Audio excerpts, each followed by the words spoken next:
बिस्मिल्लाहिर्रहमानिर्रहीम, अस्सलाम वालेकुम नाज़रीन। आप यूट्यूब चैनल देख रहे हैं। मैं इमरान खान हूँ। बड़े बड़ों को चूना लगा दिया पाकिस्तान की मिलिट्री एस्टेब्लिशमेंट ने, और इस दफ़ा ऐसा लगता है कि ट्रंप को चूना लग गया है। डोनाल्ड ट्रंप जो है वो उसने इंडिया पे टैरिफ लगाया 25% का। और पाकिस्तान के बारे में डोनाल्ड ट्रंप ने कहा जी पाकिस्तान में तेल के बहुत बड़े बड़े ज़खायर हैं और यहाँ से हमने तेल निकालना है, और हम कंपनी फ़ाइनल कर रहे हैं कि कौन सी कंपनी पाकिस्तान में जाके तेल निकालेगी, और हो सकता है कि मुस्तकबिल में इंडिया पाकिस्तान से तेल ख़रीद रहा होगा। अच्छा, इंडिया में तो लगा दिया 25% टैरिफ, और मोदी जो है उसकी ऐसी तैसी फेर के रख दी उनकी अपोजिशन ने तैयारे गिरने पे, डोनाल्ड ट्रंप के बार बार ये कहने पे कि आपके तैयारे गिर गए, डोनाल्ड ट्रंप के बार बार इंडिया को जलील करने पे और ये कहने पे कि मैंने जंगबंदी करवाई है, और ये अमेरिका के ये बताने पे कि इंडिया गया था जंगबंदी करवाने के लिए अमेरिका के पास मिन्नतें करने के लिए। तो इंडियन अपोजिशन ने धो के रख दिया मोदी को। मोदी ने वहाँ पे तकरीर की, लगभग 100 मिनट तक बोला वहाँ पे अपनी लोकसभा में, लेकिन वो अपोजिशन को मुतमिन नहीं कर सका। ना तैयारों का जिक्र किया, ना चाइना का जिक्र किया, और ना ये लड़ाई कैसे बंद हुई, सीज़ फायर कैसे हुआ, इस बारे में भी बात नहीं गई। मोदी बेचारा जो है ना वो बहुत बुरी तरह फंसा हुआ है, और अब उसके पास निकलने का रास्ता एक ही है कि उसे कोई सेफ़ एग्ज़िट दी जाए या कोई सेफ़ रास्ता दिया जाए या फेस सेविंग दी जाए, और वो यही हो सकती है कि उसे किसी लड़ाई में कोई फतह मिल जाए। लिहाजा पाकिस्तान ने तो अभी धो दिया पकड़ के, ख़ासतौर पे पाकिस्तान एयरफोर्स ने। लेकिन मैं एक चीज़ सोच रहा था, मैं वॉक कर रहा था उस वक्त, मेरे दिमाग में आ रही थी कि अभी जो सबसे आखिर में जो मुल्क जंग जीता है वो आज़रबाईजान है, जिसने बाकायदा एक मुल्क का बहुत बड़ा हिस्सा फतह करके उसको अपने मुल्क के अंदर शामिल किया है। लेकिन वहाँ पे कोई भी जर्नैल जो है वो फील्ड मार्शल नहीं बना, हालांकि वो बहुत बड़ी ज़मीन उन्होंने फतह की है। ईरान ने इसराइल की मिथ तोड़ के रख दी है, लेकिन फील्ड मार्शल कोई नहीं बना। इसराइल ने ईरान के एटमी असासों पे अटैक किया और बहुत नुकसान पहुंचाया, वहाँ पे भी फील्ड मार्शल कोई नहीं बना। कंबोडिया और थाईलैंड की लड़ाई हुई है, वहाँ पे भी फील्ड मार्शल कोई नहीं बना। रशिया और यूक्रेन की लड़ाई चल रही है गुज़िश्ता 3 साल से, वहाँ पे भी कोई फील्ड मार्शल नहीं बना। अमेरिका ने दुनिया के अंदर जंगें कर करके तबाही फेर दी है, उधर भी फील्ड मार्शल नहीं बना। लेकिन पाकिस्तान में आसिम मुनीर साहब बगैर 1 इंच ज़मीन फतह किए फील्ड मार्शल बन गए। देखिए ना, कश्मीर फतह होना भी बाकी है, या फ़लस्तीन को आज़ादी दिलाना, ये 2 चीज़ें हमें पाकिस्तान की हमेशा फ़ौज बताती रही है कि पाकिस्तानी वो फ़ौज है जो जाएगी और जाकर यरूशलेम को आज़ाद करवाएगी, ये हमें हमेशा बताया गया। दूसरा ये कहा गया कि श्रीनगर में जाएगी और जाके कश्मीर को आज़ाद करवाएगी और हिंदुस्तान के हुक्मरानों को जंजीरें डाल के ये पाकिस्तान में लेकर आएंगे, ये हमेशा पाकिस्तान की फ़ौज कहती थी। इनमें से कोई भी काम नहीं हुआ और आसिम मुनीर साहब फील्ड मार्शल बन गए। हालांकि चाइना की मदद से पाकिस्तान ने इंडिया के तैयारे गिराए थे, और ये पाकिस्तान एयरफोर्स का एक कारनामा है, लेकिन आर्मी चीफ इसमें फील्ड मार्शल बन गए। हालांकि कुछ हमारे टाउट ऐसे दोस्त हैं जो कह रहे थे कुछ 400 के करीब चौकियाँ मकबूजा कश्मीर में ये दावे कर रहे थे कि फ़तह कर ली हैं, और पाकिस्तानी फ़ौज बहुत अंदर तक कई किलोमीटर तक मकबूजा कश्मीर के इलाके फ़तह कर चुकी है। एक भी चौकी का विजिट अभी तक नहीं करवाया गया, 1 इंच ज़मीन भी पाकिस्तान ने हासिल नहीं की, लेकिन फील्ड मार्शल बन गए। बहरहाल चले, अच्छी बात है, एक ओहदा मिल गया, और ओहदा मुबारक। कौम ने ये भी देखना था, कौम ने ये भी देख लिया। लेकिन सवाल ये पैदा होता है कि पाकिस्तान में तेल कहाँ से निकल आया। यानी पाकिस्तानियों को तो चूना लगता रहा 78 साल से, दुनिया को भी लगता रहा, अमेरिकन कई दफ़ा बेवकूफ़ बने। हाँ, ये ज़रूर है कि पाकिस्तान में मिनरल हैं जो बहुत कीमती हैं, शायद बहुत सारी चीज़ें तेल से भी ज़्यादा कीमती हैं। बहुत सारे पत्थर हैं, बहुत सारी धातें हैं, बहुत सारे रेयर अर्थ मिनरल्स हैं, मार्बल है, बड़ा दुनिया का आला क्वालिटी का, टॉप क्वालिटी का मार्बल है, जो बाजोड़ जहाँ पे ऑपरेशन हो रहा है, यहाँ पे तो मादनियात के भंडार है वज़ीरिस्तान में। तो ये तो हम मानते हैं कि ये है, लेकिन तेल पाकिस्तान में कहाँ निकला है इसके बारे में अभी मुझे हैरत है। और इतने बड़े ज़खायर हैं कि अमेरिकन कंपनियों को अब कहा जा रहा है, डोनाल्ड ट्रंप ये अनाउंस कर रहा है, लगता है कि पाकिस्तानी एस्टेब्लिशमेंट ने ट्रंप को भी चूना लगा दिया। यानी इस तेल के पीछे ये इराक गए थे, ईरान भी तेल बेचता है। पाकिस्तान में अगर तेल है तो अब तक निकल आना चाहिए था, लेकिन होगा, कोई ना कोई ज़खायर होंगे, लेकिन इतने बड़े ज़खायर के अमेरिकी सदर अनाउंस कर रहा है, ये ऐसा लगता है कि किसी ने बेवकूफ़ बनाने की कोशिश की है। आज का दिन बड़ा इंपॉर्टेंट है नाज़रीन, एक बड़ा झटका आज पाकिस्तानी कौम को लगाने की कोशिश की जा सकती है। खबर यह है कि आज 31 जुलाई है, और कौमी असम्बली और सेनेट दोनों के जो अपोजिशन लीडर हैं उनको आज सज़ा हो सकती है दहशतगर्दी की अदालत से, फैसलाबाद से। और ये अकेले नहीं हैं, इसके अंदर कोई 8 MNAs हैं। उमर अयूब साहब बतौर अपोजिशन लीडर हैं, 8 MNAs हैं, उनके साथ कोई 6-7 MPAs हैं। फिर इसमें एक सेनेटर हैं जो सेनेट में अपोजिशन लीडर हैं, शिबली फराज साहब, उनका भी नाम है। फवाद चौधरी साहब भी इन्हीं केसेस के अंदर है, 3 मुकदमात हैं। कमल शोजब भी इन्हीं मुकदमात के अंदर है। तो ये 9 मई के मुकदमात हैं, इनमें कुछ 250 से ज़्यादा लोगों को आज के दिन में फैसला सुनाने जा रही है दहशतगर्दी की अदालत। और ये जनाब फैसला होगा कहाँ पे? ये फैसलाबाद में होगा। अच्छा, इसी के हवाले से एक खबर और है कि शिबली फराज ने भी लेटर लिखा और उमर अयूब ने भी लेटर लिखा। इन दोनों ने लेटर लिखा chief justice of Pakistan Yahya Afridi को कि जनाब हमारे साथ ज्यादती हो रही है, ये किस तरह के मुकदमा चल रहे हैं, ना कोई सबूत ना कोई गवाही, झूठ चुताली, और बात कोई सुनता ही नहीं है जज। आधी आधी रात को ट्रायल चल रहा है। ऐसा लगता है कि बहुत जल्दी है सिस्टम को हमें जो है वो सजा देने की और उसके बाद नाअहल करके हमारी सीटों पे इलेक्शन करवाने की। तो इन्होंने बताया कि ये ज्यादती हो रही है, ट्रायल नहीं हो रहा। तो इस पे चीफ जस्टिस याया अफरीदी ने उमर अयूब खान से रब्ता किया और 9 मई मुकदमात पर तहफ़्फ़ुज़ात से मुताल्लिक ख़त का नोटिस लिया और उमर अयूब साहब से अब ये जो है मुलाकात करेंगे पेशावर में, क्योंकि कुछ लोग ये कह रहे हैं कि उमर अयूब साहब इस्लामाबाद में मुलाकात से उन्होंने गुरेज़ किया, वो वहाँ नहीं करना चाह रहे, लिहाजा पेशावर में एक मुलाकात होगी उमर अयूब साहब की चीफ जस्टिस ऑफ पाकिस्तान से।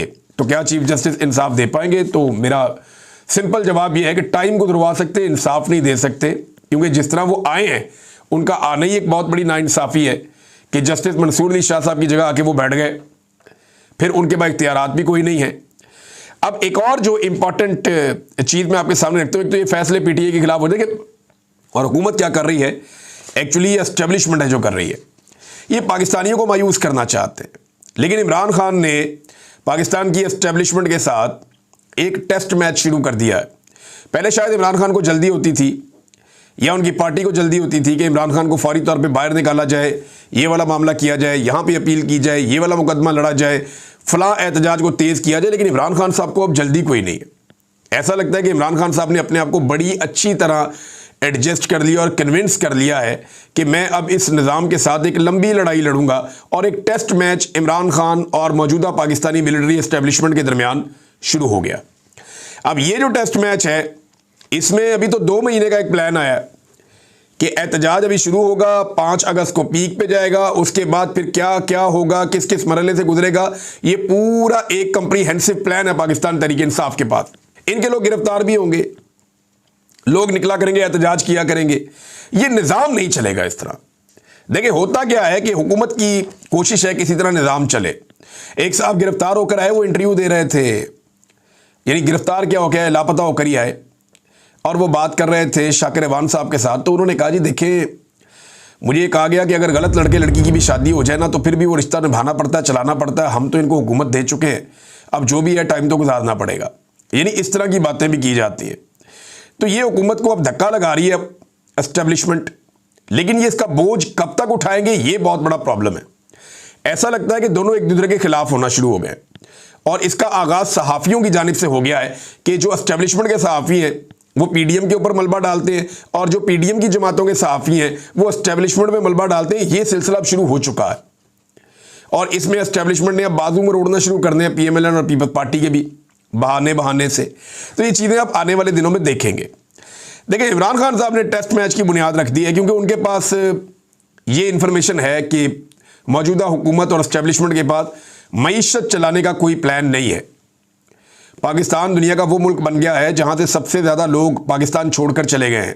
कोई मुल्क से जाने वाले लोग जो हैं जिन्होंने अपने मुल्क को अलविदा किया, उनमें नंबर 1 पे पाकिस्तान है पूरी दुनिया में। आबादी में हम नंबर 1 नहीं है, बहुत नीचे हैं, लेकिन हम दुनिया में नंबर 1 है जो लोग मुल्क छोड़कर चले गए। और सर्वे करवा ले, हर आदमी मुल्क छोड़ना चाहता है, कोई पाकिस्तान में सरमायाकारी नहीं कर रहा। तो अदम एतमाद है एक बहुत बड़ा पाकिस्तान में और मार्केट जो है मकामी वो तबाह हो चुकी है, मुकम्मल तबाही का शिकार है। और इस एस्टेब्लिशमेंट के पास किसी किस्म का कोई भी माशी प्लान नहीं है। हाँ ये ज़रूर है कि जो एस्टेब्लिशमेंट में बैठे हुए कुछ लोग हैं वो दिहाड़ियाँ लगा रहे हैं। जैसा कि आपको याद होगा कि जावेद लतीफ़ साहब ने कहा था कि एजेंसियों के कुछ लोगों ने इलेक्शनों में दिहाड़ियाँ लगवाईं और उन्होंने लोगों से पैसे ले लेकर सीटें बांटी है और जिन्होंने पैसे नहीं दिए उनको सीटें नहीं दी गई। लिहाजा अब जो ज़िमनी इलेक्शन इतने बड़े पैमाने पर करवाने की तैयारी हो रही है, जो इतलात आ रही है पाकिस्तान से, उनमें तो ये है कि लोग वोट डालेंगे इमरान खान साहब को, लेकिन उम्मीदवार जितवाया जाएगा वो जो पैसे भर के आएगा। और कीमत रख दी गई है जनाब, कौमी असम्बली की सीट और सूबाई असम्बली की सीट की ये कीमत है, इतना पैसा आप पहुंचा दें फलां फलां बंदे को और उसके नतीजे में आपको फॉर्म 47 जारी करवा दिया जाएगा। तो यहां पे लोग अपनी जेबें और अपने अकाउंट्स भरेंगे, अपने जाली अकाउंट्स को भरेंगे। लेकिन इंटरेस्टिंग चीज़ मैं आपको बताता हूं जो बहुत ही इंटरेस्टिंग है, ये जो मर्जी कर ले अल्टीमेटली इनको शिकस्त होनी है। अभी जो अफसरान अपनी ट्रांसफ़र पोस्टिंग के पैसे भरते हैं ना कई लोग, ये हमेशा से पाकिस्तान में सिलसिला चलता है। अफसरान ने पैसे भरने बंद कर दिए, अब वो कोई पोस्टिंग और ट्रांसफ़र लेने को तैयार नहीं, काम ही रुका हुआ है। देखिए ना, अफसरान की जेबें भी तब भरती हैं जब कोई काम चल रहा हो। ब्यूरोक्रेसी की मुझे तब होती है जब मुल्क के अंदर मईशत का साइकिल चल रहा हो, फिर उनकी मौज होती है। अब मईशत का साइकिल चल नहीं रहा तो लोग अब ट्रांसफ़र पोस्टिंग के लिए भी पैसा खर्च नहीं कर रहे। दो चार चीज़ें मुझे पता चली कि फ़लाँ पोस्ट के लिए फ़लाँ बंदा पैसे भरना चाह रहा था लेकिन उसने इनकार कर दिया, जी मैं नहीं। और लोगों को ये भी पता है कि हमें 3 साल के लिए तैनात किया जाएगा और पता चले कि दूसरे महीने पाकिस्तान में इनकलाब आ गया है या लोग गले पड़ गए एस्टेब्लिशमेंट के और सारा निज़ाम बदल गया, तो मैं 3 साल के पैसे भर के फौरी तौर पे फारिग हो जाऊं तो मेरे पैसे कौन भरेगा। तो ये इस तरह के मामला पाकिस्तान में एक बेयकीनी की सूरत हाल है जो चल रही है।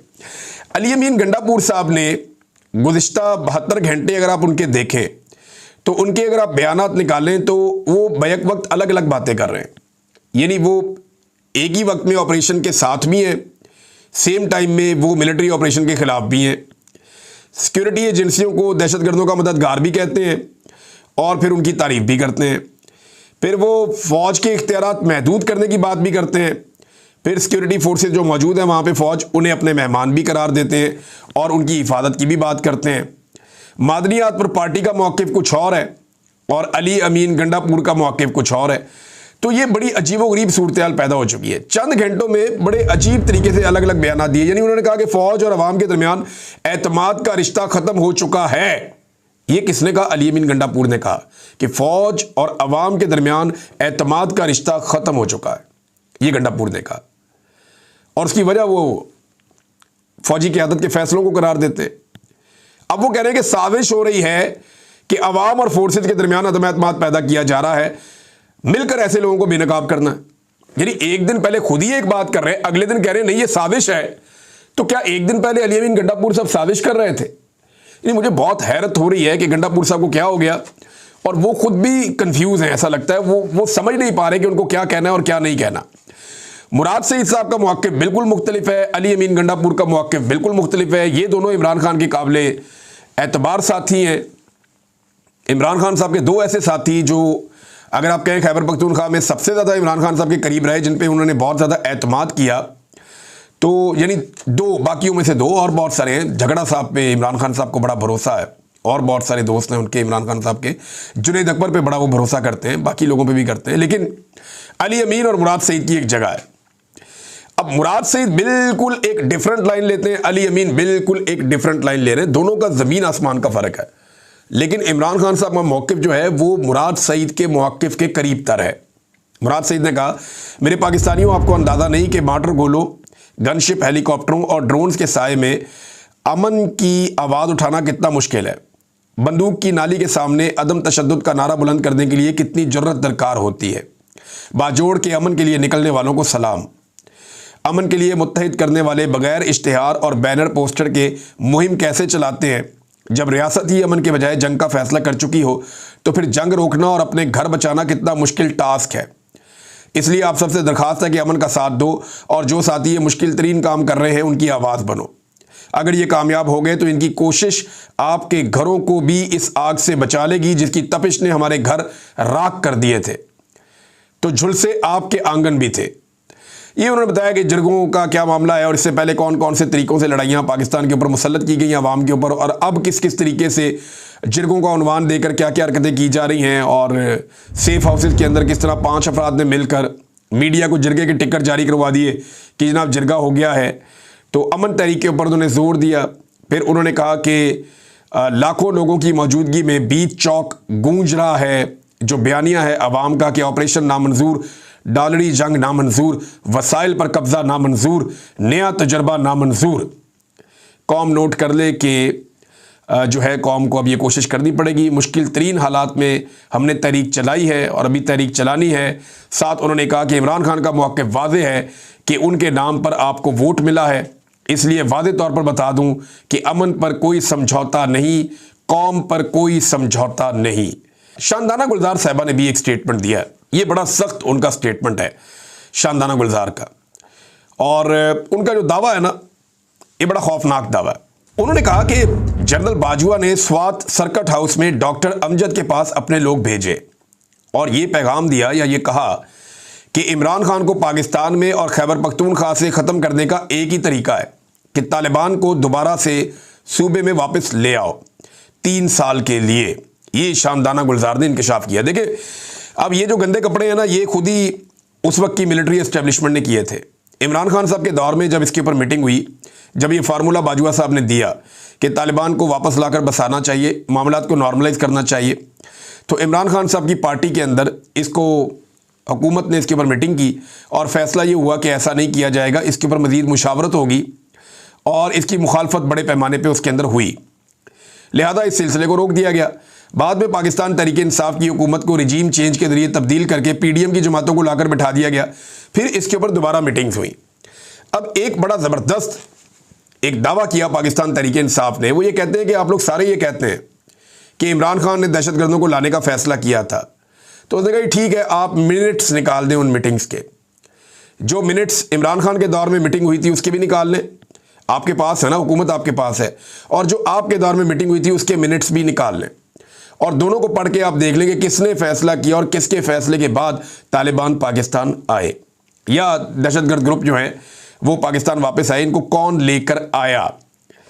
तो गंडापुर साहब ने नाज़रीन मना किया था कि अब कर्फ्यू नहीं लगाया जाएगा, दफ़ा 144 का निफाज जो है वो डीसीज नहीं करेंगे जब तक कि होम डिपार्टमेंट की जानिब से इजाज़त नहीं आएगी। तो अब इंटरेस्टिंगली होम डिपार्टमेंट ने बाकायदा वज़ीरिस्तान के कुछ इलाकों में दोबारा से कर्फ्यू का ऐलान कर दिया है।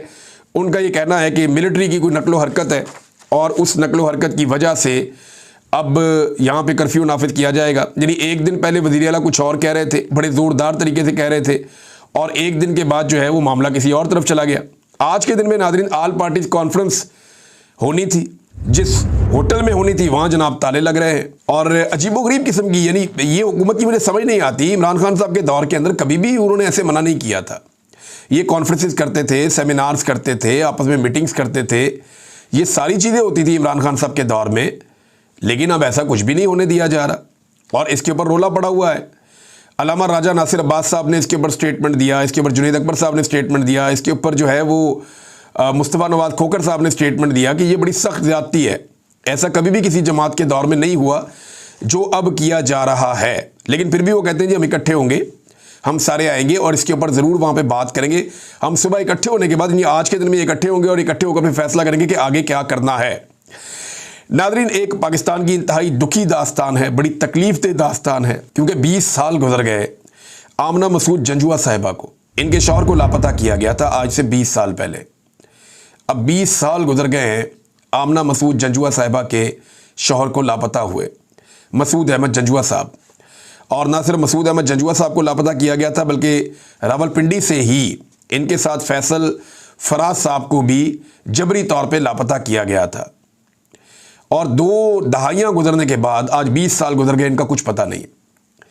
ज़रा ये लापता करने वाले, जबरी तौर पे गुमशुदा करने वाले एजेंसियों के लोग ज़रा ये सोचें कि अगर उनको लापता कर दिया जाए या उन्हें जबरी तौर पे गुमशुदा कर दिया जाए तो उनके घर वालों के ऊपर क्या गुजरेगी। ये 20 साल एक अजाब की तरह गुजारे होंगे उनके घर वालों ने।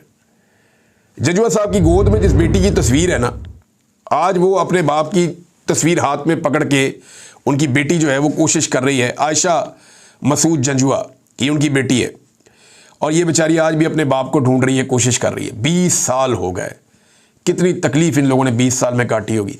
एमनेस्टी इंटरनेशनल का इसके ऊपर स्टेटमेंट भी आया और पाकिस्तान से उन्होंने फिर मुतालबा किया कि इन लोगों को बाजियाब किया जाए और ये जुल्म और ज़्यादती बंद की जाए। लेकिन ज़्यादती सिर्फ ऐसे नहीं हो रही, ये हुकूमत हर जगह हर पैमाने पर ज़्यादती कर रही है। मिसाल के तौर पे किसानों के साथ इन्होंने क्या किया, अगर ये खबर मैं आपके साथ शेयर करूं तो आप कानों को हाथ लगाएंगे। जिन्होंने तबाही फेरी है पाकिस्तान के किसानों की, किसानों का जो टोटल नुकसान मौजूदा हुकूमत ने ये पहले 6 माह में कर दिया है ना, वो है 1260 अरब रुपए से जायद का, यानी 1260 अरब रुपए से जायद का नुकसान इन्होंने किसानों का किया 6 महीने में। गंदम में नुकसान, चावल में नुकसान, मकई में नुकसान, गन्ने में, हर चीज में नुकसान होता है किसान को। और अभी गन्ना आ रहा है, उसका नुकसान जब साथ डालेंगे और जो बाकी नुकसान साथ आएंगे तो आपको अल्टीमेटली पता चलेगा कि किसान की इन्होंने रीढ़ की हड्डी तोड़ दी है। ऐसा जुल्म किया इन्होंने किसानों के साथ, ऐसा जबर किया। और ये जुल्म करने वाले एक अपनी मस्ती में जिंदगी जी रहे हैं। मरियम नवाज ने अपने अब्बा जी की तस्वीर लगाई है और साथ लिखा है वॉकिंग डाउन द विक्ट्री लेन, आगे दिल बना दिया है माशाल्लाह। ये मियाँ साहब फिर रहे हैं जनाब, ठोडी के नीचे मास्क लगाया हुआ है, एक लाइट डार्क चश्मा पहना हुआ है, एक बड़ा सा कोट पहना हुआ है और जेबों में हाथ डाले हुए हैं। और कैमरे को ब्यूटी पे रख के मियाँ साहब की जनाब फोटो निकाल के एक डाल दी मरी से कि वॉकिंग डाउन द विक्ट्री लेन। मियाँ साहब को लोग अल्लाह अल्लाह करके भूलते हैं, लोग मियाँ साहब को बदुआएं देना बंद करते हैं, ये साथ ही कोई ना कोई मियाँ साहब की फ़ोटो लगा के फिर बदुआओं का सिलसिला शुरू करवा देते हैं। यानी 3 दफ़ा के वज़ीर आज़म का ये वक्त आ गया है कि आज उसका कोई नाम लेने वाला बाकी नहीं है, तो उसकी बेटी को थोड़े दिन बाद फ़ोटो लगानी पड़ती है अपने बाप की, कि लगा के दुनिया को बताया जनाब ये आदमी भी 3 दफ़ा इस मुल्क का वज़ीर आज़म रहा है। बेड़ा गर्क कर दिया नवाज शरीफ की सियासत का इनके ख़ानदान ने। भाई ने और बेटी ने मिल के इस कदर जूता पॉलिश किया, इस कदर एस्टेब्लिशमेंट की टाउटगिरी की कि इन्होंने नवाज शरीफ की वो सियासत जिसके अंदर थोड़ा बहुत कभी कभी एलिमेंट आता था मुज़ाहमत का, वो बर्बाद करके रख दी। आज नवाज शरीफ साहब को लोग एस्टेब्लिशमेंट के एक चमचे से ज़्यादा नहीं जानते, जिसको 3 मरतबा एस्टेब्लिशमेंट ने लाके इक़्तिदार में बिठाया, उसके अलावा उनकी कोई पहचान नहीं है। उन्होंने अपनी पहचान को बर्बाद कर दिया मियाँ साहब ने। नाज़रीन, इस वीलॉग को यहाँ रोक देते हैं, खबरें और हैं मेरे पास, लेकिन आपके साथ नेक्स्ट वीलॉग में शेयर करूँगा मैं। अब तक के लिए इतना ही, अपना ख्याल रखिएगा, अपने इस चैनल का भी। अल्लाह हाफ़िज़।